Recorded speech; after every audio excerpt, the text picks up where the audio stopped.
आज यहाँ पे उपस्थित समाजवादी परिवार के समस्त साथीगण, और एक बात मेरी बिटिया ने बगल में अंकिता ने बोला, तो बाबा साहब का एक कोटेशन भी मैं आपके साथ साझा करना चाहता हूँ। बाबा साहब ने कहा कि मैं किसी समाज की तरक्की उस समाज के अंदर महिलाओं ने कितनी तरक्की की, मैं इस बात से नापता हूं कि बाबा साहब ने लिखा। और दूसरी बात, दुनिया में जो पहली मूर्ति बुद्ध की बनी, चीन में बनी हो, जब बुद्ध का नाम, शांति और वैभव पूरे दुनिया में फैला, तो चीन के एक राजा ने कहा कि मैं बुद्ध का मंदिर बनाना चाहता हूं। ये संत कबीर नगर है, बगल में बुद्ध का क्षेत्र है। तो उन्होंने कहा भाई बुद्ध की कोई मूर्ति है नहीं, 500-700 साल गुजर चुके थे, शुरुआत के 700 साल तक बुद्ध की कोई मूर्ति नहीं थी। तो उन्होंने कहा कि हमारे पास ऐसे कलाकार हैं कि अगर उनके कोई गुणों का बखान करता रहे तो उनका चित्र हम बना सकते हैं। तो भारत से लोग बुलाए गए और बुद्ध के गुणों का जब बखान शुरू हुआ, एक कलाकार ने उनके ड्राइंग करनी शुरू की, तो जो पहली मूर्ति बनी वो एक महिला की। तो उन्होंने कहा ये तो हो ही नहीं सकता है, बुद्ध तो पुरुष थे, ये मूर्ति तो महिला की है।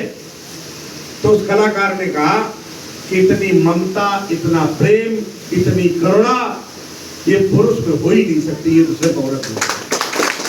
तो माताएं जो हमारी हैं, मुंशी प्रेमचंद ने कहा कि अगर पुरुष और विकसित होता तो क्या होता। तो उन्होंने कहा कि पुरुष अगर और विकसित होता तो उसका विकास ज्यादा से ज्यादा होता तो महिला में होता। ये मुंशी प्रेमचंद ने कहा। और तीसरी बात, दुनिया के जो 3 महान शासक हुए, Alexander the great, Chhatrapati Shivaji और सम्राट अशोक, जो 3 शासक हुए, इनके तीनों के पालन पोषण में उनके पिता का कोई योगदान नहीं था।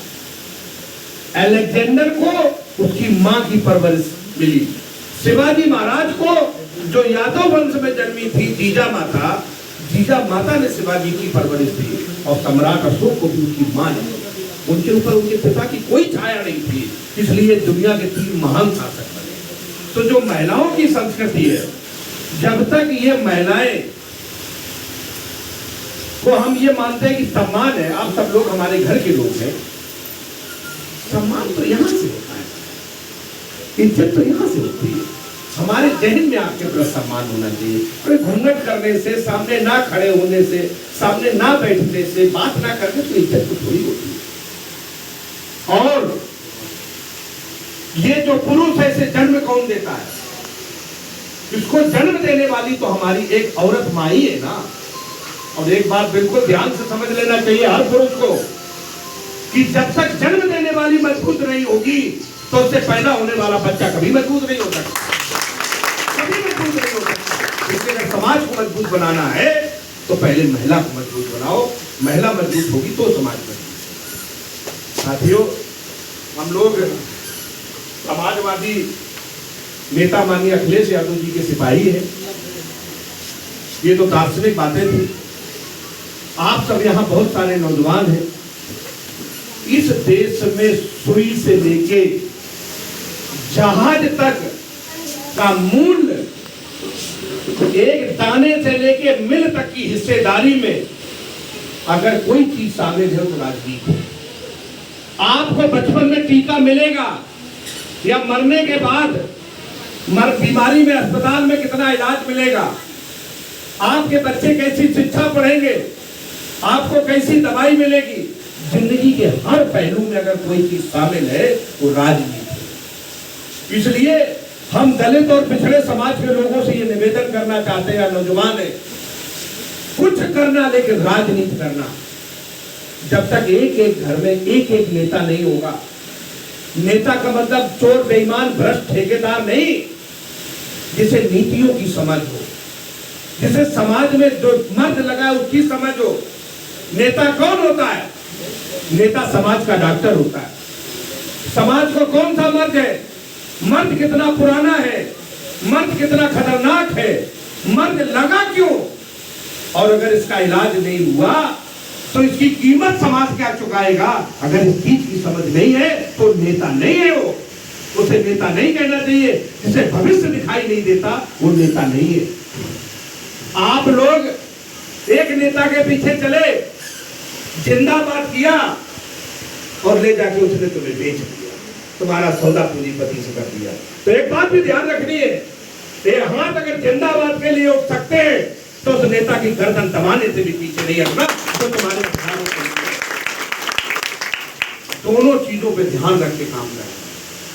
इस बात के लिए जिंदाबाद नहीं होना चाहिए हमारे जात का है, इस बात के लिए जिंदाबाद नहीं होना चाहिए कि हमारे क्षेत्र का है।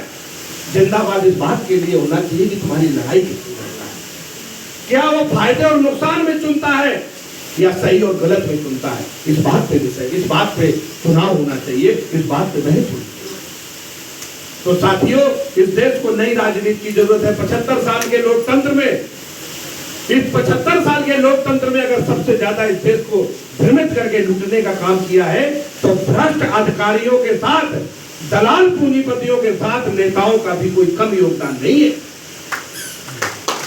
तो उनको भी बेनकाब करना है। और आज मेरे नेता जो माननीय अखिलेश यादव जी ने बात कही है कि नहीं, लड़ाई अब पीडीए की है, दलित पिछड़े अल्पसंख्यक की है, आरक्षण मानने वालों की है, संविधान मानने वालों की है, और उनके खिलाफ जो वर्ग खड़ा है उसके खिलाफ मैंने युद्ध का ऐलान कर दिया है। तो इस विचार के साथ खड़े हो जाओ, क्योंकि ये विचार तुम्हारा है, ये जरूरत तुम्हारी है, ये अधिकार तुम्हारा है।